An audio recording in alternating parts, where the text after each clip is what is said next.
What's going on, everybody? This is your host, Demetrius, with the PPP Panthers Prime Podcast. Hey, our coach told us to trust the process. Just trust the process. Don't get caught up in, the nice looking things. Trust the process. Let's evaluate everything. I like that. Let's talk about it. You know what time it is. Let's go. All right, so Frank Reich had his press conference today at the meeting, and he went over a couple different topics, man. He was asked, how did this offseason, the bonding and the chemistry help, with the first part of the offseason and now going to the second part where we're really getting geared up now for the draft. And he said it really helps a lot. It's a big thing. When you have the chemistry, you guys all move to the same beat, you guys all talk the same, you think the same. And if there's a disagreement, you're able to, work together. Why? Because you built chemistry. So I think that that's a good aspect that we have not seen in prior years with the Carolina Panthers. And also, Frank Reich even alluded to this a couple, weeks ago in his introductory press conference that he did not have the bonding and the chemistry when he first took over at Indianapolis.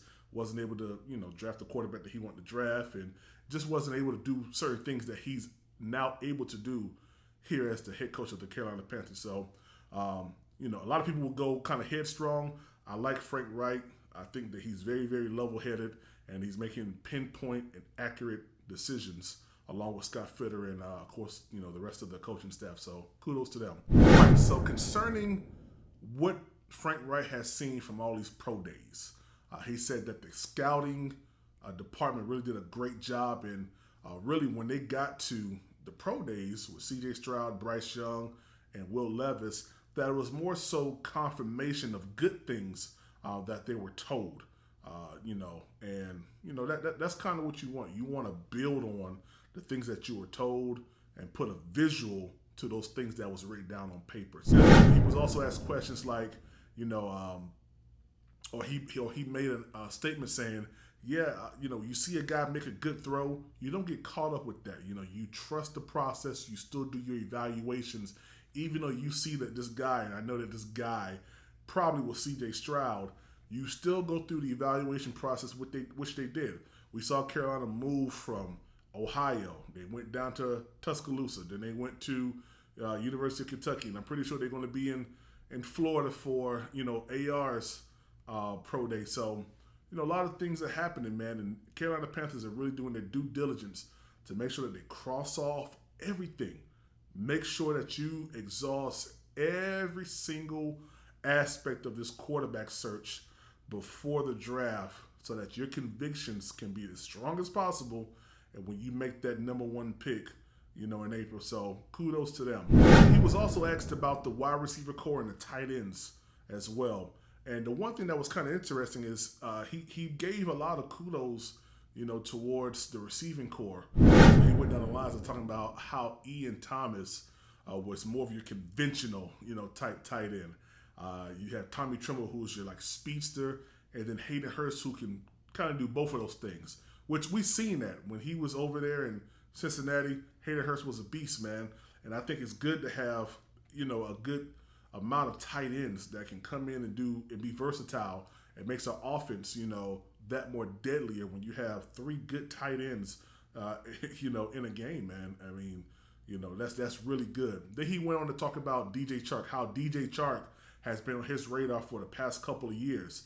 He talked about the injuries that he sustained, but he said in all those injuries, DJ Chark was able to still average out 14 yards per catch, and that's some elite stuff, man. It really is, and it almost tipped my mind to think, are the Carolina Panthers alluding to him being the number one wide receiver? Because they're going to expand his route tree. He's not going to be just a go over the top, type receiver. He's going to be in the slot. He's going to be doing short to intermediate passes or routes, and they're going to expand his workload and his route tree. So that's a good thing, and that shows that he's capable of doing more than just I'm going to do a double move and stretch your whole defense out. So that's a good thing. He did allude to also the fact that he will more than likely come in on the last part of OTAs. Maybe at the beginning, the doctor said that he should be good for that, which I'm grateful for. I want him to be at the best, optimum level as possible before week 1. Because make no mistake about it, the Carolina Panthers, are going to put on a show. And it would be good if we can put on a show for the whole year with DJ Chark in the lineup. Not injured, sit up in prayer. I hope that he stays healthy, because if he stays healthy, it's going to be very, very hard to stop the Carolina Panthers offense this year. And we're not talking about just ground and pound. We're talking about passing. We're going to see some stuff that we've been seeing Kansas City and Cincinnati and the Bills. We're going to start seeing these things happening in Carolina, not your, stuff that we've been seeing. It's going to be a lot of different passing, plays, a lot of different trick things that we haven't seen before just here in Carolina. We've always relied on the ground and pound. We don't have to rely on the ground and pound as much now. We have weapons. Frank Reich also made it very, very apparent that the only reason why we got DJ Chark was because of Deuce. He said Deuce and Thomas Brown put a full court press on this dude and was like, yo, this is what it is. This is the black and white. Hey, what's up? Ball's in your court now. And, Deuce came through. Hey, man, Deuce, that uncle that you make sure that you cool with at all times. You know what I mean? Because you don't want to be on the wrong side of wrong when it comes down to him, man. You don't want to be on the wrong side of wrong when it comes down to Deuce, man. So big ups to Deuce, man, for really doing that for us, man. For real, for real. The conversation went to talking about AR. How do you manage what you've seen on tape compared to his upside? And Frank Reich said emphatically that the plays that you've seen him do, there's no reason why he should not be a top pick in this draft. Now, I posted something inside the community section earlier saying just because he say top pick does not mean number 1 pick. That doesn't mean that. That just means top pick. All right? So we know that all 4 of these quarterbacks, and I'm only looking at 4 right now. I'm only looking at Will Levis, AR, Bryce Young, and CJ Stroud as number 1. That's how I'm looking at it. But I do believe that the physical aspect of Anthony Richardson,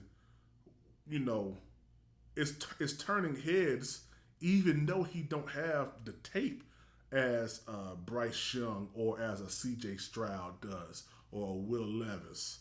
So I think the physical aspect of his arm strength is going to be something that when his pro day comes up, it's going to be something that a lot of people are going to be looking at to kind of make their final decisions at the quarterback level. And that's all I really think, these teams are looking at.